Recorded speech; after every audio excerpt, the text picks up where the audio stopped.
महाराज जी, विरोध करके माँ के साथ धाम आती हूँ तो क्या ये अपराध है? क्या मेरे पति में भगवान की दृष्टि कीजिए और गुप्त रूप से अंदर अंदर भजन कीजिए और सत्संग उनके सामने मत सुनिए, मोबाइल में सुन लिया, ग्रंथ रख लो, वो जब सेवा में चले जाए पढ़ लिया। जरूरी नहीं अगरबत्ती तुम भगवान की करो, उसकी प्रसन्नता में आ जाओ। नाथ जैसे आप मंदिर में वैसे मेरे पति के हृदय में। आप हमारे साथ लीला कर रहे हो कि मैं आपकी भक्ति ना करूं, तो करूंगी पर आपके प्रतिकूल नहीं जाऊंगी।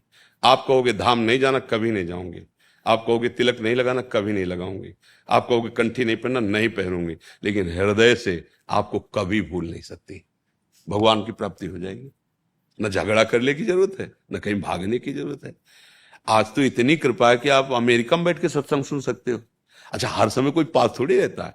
और जब अपने को बात पकड़ ली ना, तो हम उनके सामने नहीं करते कोई भक्ति की बात। खाली समय है, आनंद से भजन कर। देखा कि अब इस समय आरती कर दी भगवान, नहीं तो उनकी आरती कर दी मन से।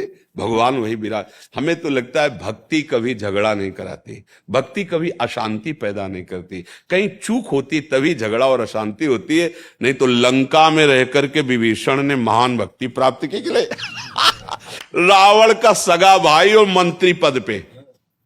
चतुराई इसी बात की है। भगवान कह रहे तुम सरी के संत प्रिय विभीषण जी के लिए इतना विरोधी, भक्ति का विरोधी क्षेत्र पूरा नगर। एक बार रावण को सूचना पहुंची कि विभीषण ने पूरे महल में राम राम लिखा रखा है, आपका विरोधी है। पहुंचे मंदोदरी के साथ, प्रणाम क्यों, ये क्या लिखा देखा, ये क्या मेरे शत्रु का नाम? बोले नहीं भैया, किसने कहा शत्रु? बोले राम लिखा, राम मां। बोले रा से रावण आप और मां से मंदोदरी। ए चतुर, राम ही बजे तो चतुर। बड़ा प्रसन्न हुआ। भक्ति अपनी गुप्त रख ली है, प्रकाशित करोगे गला कट जाएगा। शांत, हमें छाप नहीं लगा ली कि हम भक्त हैं, फिर चेकिंग हो जाएगी कि हो कि नहीं हो।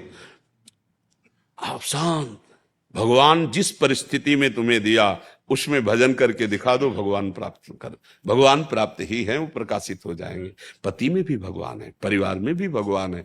रो वहां से, हा वृंदावन, वृंदावन तुम्हारे पास चला जाएगा। ये जड़ देश नहीं है, ये चैतन्य चिदानंद। जैसे भगवान का नाम चिदानंद, ऐसे धाम चिदानंद, रूप चिदानंद, लीला चिदानंद। भगवान मन में ही बैठे तुम्हारे सुन रहे हैं। जब तुम्हें अंदर से हा वृंदावन, तो तुम्हारे स्वप्न में वृंदावन आ जाएगा। तुम्हारे जागृत में झांकी आने लगी, निहाल हो जाओगे। हमें लगता है कि हमें कहीं झगड़ा विरोध नहीं करना चाहिए। अंदर अंदर हम जप रहे, कौन जाने क्या जप रहे, राधा राधा राधा राधा। अंदर, बाहर से नहीं बोलेंगे, अंदर से राधा राधा। बाहर से आएंगे, हम वैसे व्यवहार करेंगे। मीरा जी ने भी कहा था, अपने पति से कहा था कि हमारे वास्तविक पति गिरधर हैं, पर लोक व्यवहार में तुम पति बने हो, तो तुमसे इतनी प्रार्थना है कि हमारे पातिव्रत धर्म को नष्ट मत करना। वो इतने महापुरुष थे, तभी तो सौभाग्य मिला था। उन्होंने कहा कि अब हमारा आपका दूसरा संबंध, आप हमारी गुरु और हम आपके शिष्य, पर महल में एकांत में गुरु स्वरूप आपको मानूंगा। पर व्यवहार में आप पत्नी रूप करना, जिससे परिवार विरोध ना करे।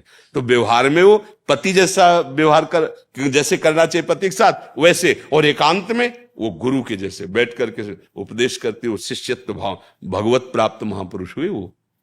तो देखो, हमें महापुरुषों से शिक्षा लेनी है। एकांत में अपने प्रीतम प्रभु की याद कर रहे, व्यवहार में जो हमें मिला है वैसा हम अगर भक्त हैं तो हम जानते हैं कि हमारा क्या कर्तव्य है। तो हमें ये नहीं कि पति की अवहेलना और उसके प्रति ऐसा भाव कर ले, सब गड़बड़ हो जाएगा। बिल्कुल शांत, बिल्कुल गंभीर। भक्ति का कार्य दिखावा या दुख या लड़ाई झगड़ा नहीं है, अच्छे से समझ लो। बाहरी अगर चिन्ह धारण करने के लिए अनुमति है तो धारण कर, नहीं तो मत धारण करो। प्रभु जानते हैं अंदर की बात, अंदर की प्रीति प्रभु पहचानते हैं। विभीषण जी से कहे तुम सारी के संत, ना कोई उन्होंने संन्यास वेश धारण किया, ना कोई ऐसी कंठी तिलक, कुछ नहीं है, क्योंकि रावण की सभा में बैठने वाले हैं। भला वहां कहां ऐसा चल सकता है। लेकिन अंदर से इतने महान भक्त हैं कि भगवान उनसे कह रहे तुम सारीखे। ये बहुत हमें मतलब चिंतन कि तुम सारीखे संत प्रिय मोरे, धरो देह नहीं आन। तुम्हारे जैसे संतों के लिए मैं अवतार धारण कर